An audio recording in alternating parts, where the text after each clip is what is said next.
is on Earth. The City of Racine Mayor Cory Mason is with us. Thanks for joining us, Mayor. Do appreciate it. Look at you, brought electronics with you and everything today. Happy to be here.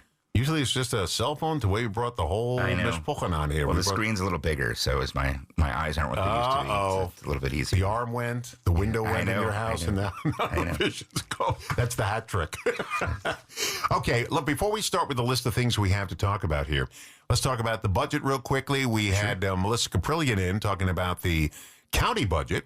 Yeah. Now let's talk about the city budget. It's all done. It's in the books. It is. It is. It was passed formally on, signed into law on the 18th of this week. So it moves forward. Your tax bills will go out shortly. I guess the one thing I always like to remind people when they get the tax bill and you open it up, most people do is they look at the number and like, well, how does this compare to last year? We always like to remind people, while you will come to City Hall to pay your property taxes, when you come to City Hall, you are not just paying city taxes. You are paying the school district taxes, you're paying the county taxes, and you're paying the technical college gateway taxes. Those all appear on the same bill. So there are years where our tax rate will actually go down, but if the other jurisdictions' taxes go up, people might see a bigger bill, and sometimes they'll say, hey, what's going on with the city? The mayor said it's going down. Why did it go up? So our tax rates are going down. The other thing that voters may notice, though, is you may see an increase in your bill this year. There were not one, but two referenda that passed this year. So voters did vote to spend more on property taxes for schools and the fire department this year, which means because the voters agreed to assess themselves more dollars, you may see an increase in your tax bill around those two items. Now, the Regency Mall wasn't it's not in Racine. It is. Oh, it is in Racine. It is. New name. Yeah. Pritchard Park Mall. Yeah, well, and, Pritchard Park Apartments behind there, too. So. They're doing everything Pritchard Park. Yeah. So, but yeah, the Woodman's is going like gangbusters. It's going great. And I get good reviews on people talking about selection and price, so that's good to hear. But yeah, behind that, where the old Marcus Theater used to be, is where those apartments are going in. So it's they've got the first stairwell of the first building when I drove by earlier this week that's up. So it's you can't see it from the road. I should go back there and if you drive by on Roosevelt there, you'll see it. Oh, that's kind of neat. When they knocked down the theater, they kept the projectors, seats, and everything in there. Really? They didn't need them anymore. They don't use projectors in theaters anymore. I suppose. It's all digital. Yeah. And I asked the guy, I said, well, we don't need them. Yeah. Just knock it down and take it away. What are we going to do with projectors? I suppose. Isn't that weird that they would just knock it down with all the equipment in there? It is.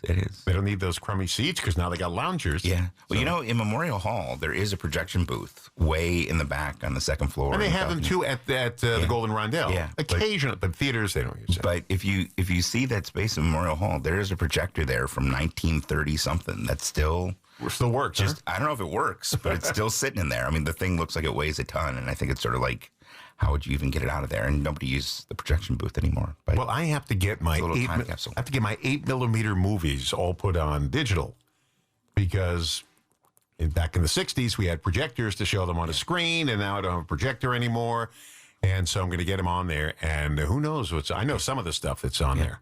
John, you're raising an interesting issue. I think for next year, for one of the things we want to do for America's 250th is a time capsule, right? But we were sort of imagining, somebody had planted a time capsule 50 years ago, and we opened it, like what might be in there, and probably a VHS tape, right? And so it's just like, where would you find a VCR recorder today to play in my living room?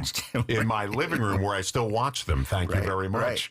Right. But we're trying to figure out if we're going to leave something for 50 years from now. What's the medium that you put it on? You could put a CD in there. You could a cassette, but you'd have to know that there's a thing that people would be able to put that medium into 50 years from now and use it. So it's an interesting challenge to have. But we're looking forward to. One of the things to do to celebrate America next year's little time capsule. Put a tax bill in there.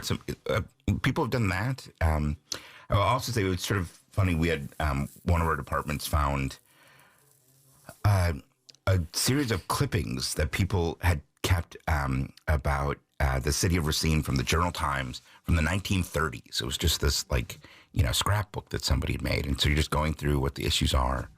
And one of them, we were talking about the tax bills, a headline from 1935 that read, taxpayers confused about their tax bill, which, and you read through it, and it's like, well, because they're paying for multiple jurisdictions, and they're not exactly sure what it means. And I thought, wow, this is sort of a chronic problem that's there is explaining people's tax bill to them. So one of the things that we hope to do is just hopefully explain it a little bit better to people. But people should just be mindful of a couple things. When you see your tax bill, you're not just paying for the city. You're paying for the city and the school and the county and the technical college, and 2 referenda passed. And so when voters vote to assess themselves more dollars, you will see that reflected on the bill. Got a new website, huh? We do. It'll go live soon. So yeah, we're looking forward to it. What's different?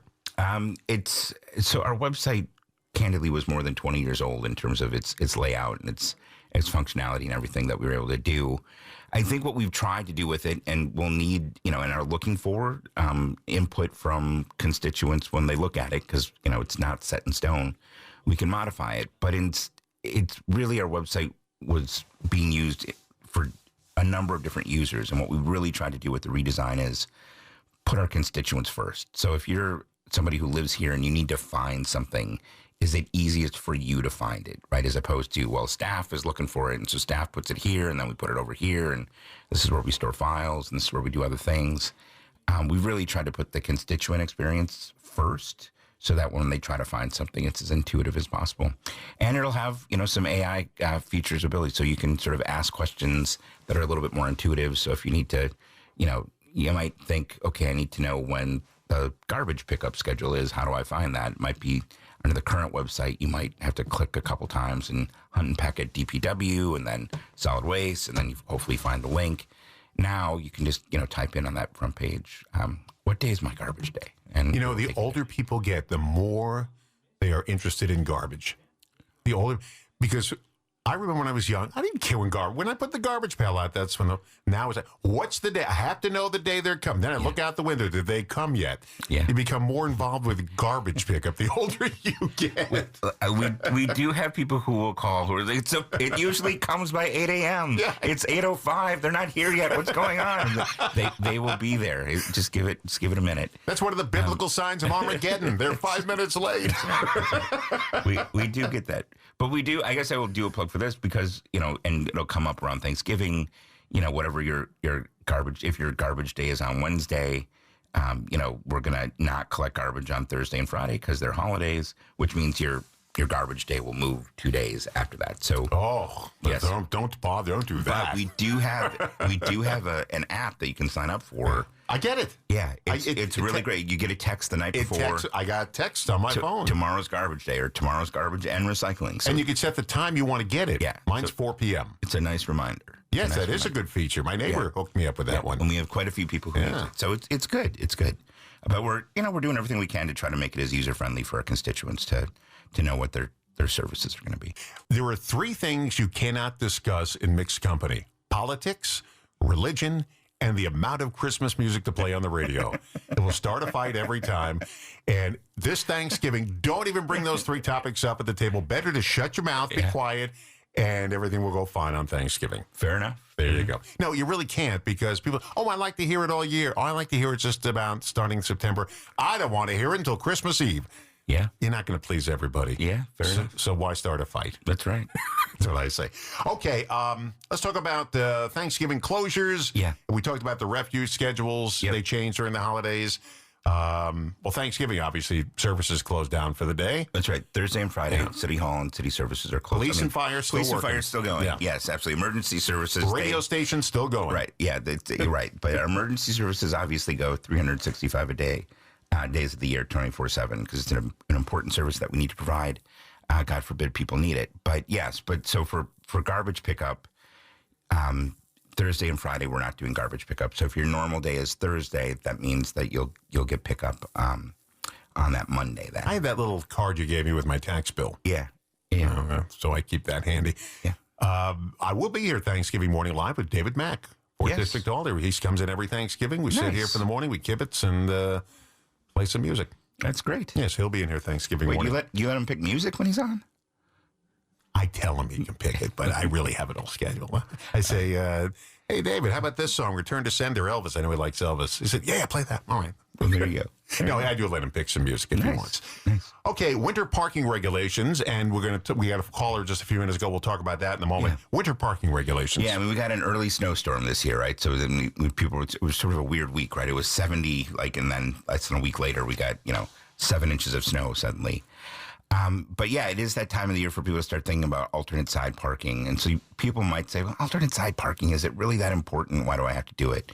The reason it's really important, and we just want to emphasize this, people, is because when it does snow, it's how we get half the snow off the road. We need everybody to be on that same side of the street so that we can get people dug out.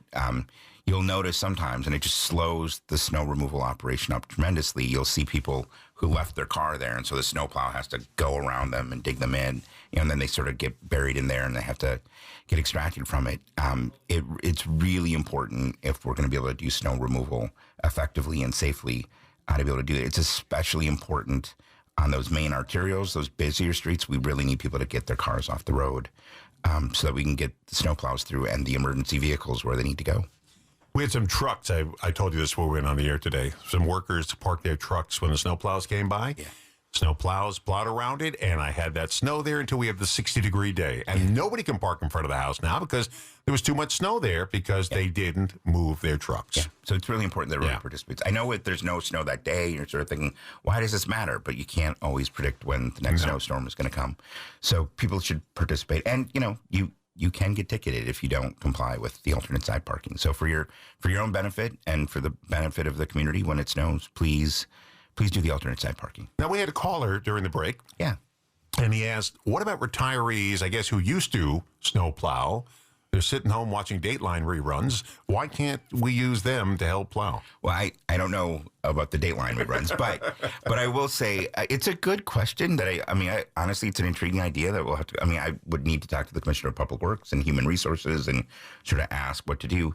So here's the hard part you never know about a snowstorm. And when it snows, like we take everybody at DPW and everybody from Parks who has a CDL and we get them in vehicles and we're doing as much removal as we can, as fast as we can. But there's only so many humans and so many equipment pieces to do it. And there's only so long you can ask your employees to go without a break, right? So it might be that if there was a major event, it's not a bad idea. It's something that we should at least look into and see if we can have people in reserves. And if you get a 12-inch snowstorm that lasts for 3 days, you probably need all hands on deck. So it's not a bad idea to look into. When he first called, we didn't quite hear him over the phone. And it sounded like, when is the mayor going to retire? That's what it sounded well, I heard him say, when is the mayor going to retire so he can drive a snowplow? And I was like, well, I don't know that those are my post-retirement plans. It's an interesting idea, but yes. So I said, could you repeat the question? And then we found out what it was. Okay. Bid board applications. Yeah, so there are what are called business improvement districts. We have 3 of them in the city. One is in the uptown area, another one is in the downtown area, and the other runs the full length of Douglas Avenue from one end, from the river basically to the city limits up by 3 Mile.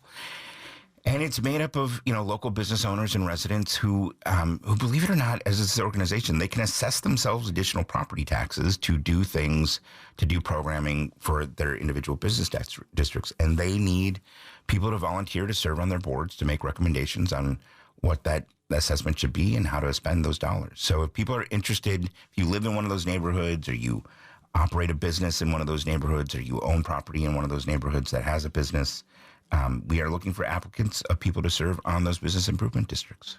Okay, so what else do we have on the list we want to talk about this holiday season? First of all, the downtown looks spectacular. Yeah, so Kelly Cruz and their people just made it look so festive. The tree, the wreaths on top of the phone poles, it really looks festive going through downtown Racine. It does look really festive, and the tree lighting was great, and the parade was nice. It was just really good to have people down there. I think it's going to be great. I guess the other thing, it comes up every year we talk about Small Business Saturday, which is right after Thanksgiving. But I guess if you come down for the downtown and you see the wreaths and the lights and the Christmas tree, that's great. But while you're there, go into a store, buy something. Check out our retail options. Go to a restaurant and enjoy the downtown. But the downtown works in part because we have these events, but it also really works so people come and spend a little money to support those local businesses. And when you buy something downtown, you don't have to wait to have it on your porch. You don't. A week later. It's right going to be right in your hands. That's right. That moment. You can wrap it that night. And some of those storefronts are really beautiful. They do a lot of work on those storefronts. They do a great job decorating. What's that? There's one on the west side of the street. Oh, I can't think of the name of the place. Every time I pass by in the afternoon, or in the late morning when I go home, what a beautiful window display. Yeah, some people really get into it, right? They really try to gussy it up as best they can, and part of it is, you want to attract people in, and so you want them to walk by and go, "Oh, that's really nice. Let's head in there and see if I want to buy jewelry at the store, if I want to buy something here." But yeah, it really makes a big difference and puts people into the season of it. But people got to come down and check it out. It's well worth seeing. First time I felt like I was living in Mayberry, gussied up. We don't. That's something Aunt B would say. Andy, we're going to gussy up the town. I haven't heard that word since I watched Andy Griffith. Well, it's a nice term. Okay, so we got snow coming up, and when people complain at City Hall, and people call up, generally when they call, they're upset about something. If you speak nicely on the phone, you'll get a nice response. And I was telling you, the lady I wanted to speak to wasn't out. She was at lunch or whatever, but she wasn't there. She called me back the next day, and she left a nice message. I called her back. Her name, I think, was Kim. I have the phone message here. What a pleasant person to speak to. Yeah, that's great to hear. Now, by that time, I almost forgot what I called about. But I told her, and she was very nice. She said, it was about leaf collection. And she said, well, they're supposed to pick it up on the 21st, but let me just check. And she came back. They're a little behind now. Possibly the 21st. Count on the 24th. Yeah.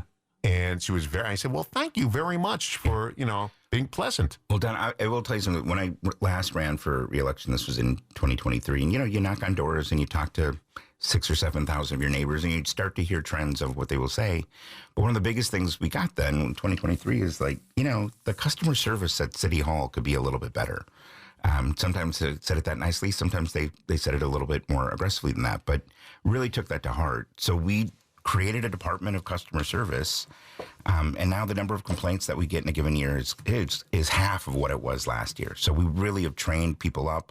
We've consolidated customer service activities into one department, and we really try to do our best job to go above and beyond to give people the information they need in a timely way where they leave feeling like, oh, that was something I needed to know from the city. They gave me good information. I feel good about that, as opposed to feeling frustrated and like, well, I can't find the information, and why won't anybody tell me what's going on? So we really do strive to do better customer service. And like I said, we've cut the number of complaints in a given year in half, and we're hoping to cut it in half again in the year ahead. So we take it all very seriously. We appreciate the feedback. I will be sure when I go to City Hall from here to let the clerk's office know, hey, you got some kudos on the radio. It was very nice. And keep in mind, when you do call, everybody can have a bad day at the other end. Yeah. They're all human beings, and maybe something went wrong that day. Be a little patient. If they're not up to speed the way you'd like them to be, just remember, maybe they had a bad morning. Yeah. Things happen. It does. Yeah. And we learned one thing this morning. In his retirement, the mayor does not plan at this point to drive a snowplow. That may change at a moment's notice. Nor do I plan on retiring anytime soon. But someday when you do retire, snowplowing was not on your bucket list. It's not on the list. It's not on the list. Not now, at least. So that's good. Thank you very much for coming in, Mayor. No, my pleasure. Glad to be. I know it's a busy show and a busy day for you, and thanks for bringing in your laptop. Absolutely. Yeah, that's pretty neat there.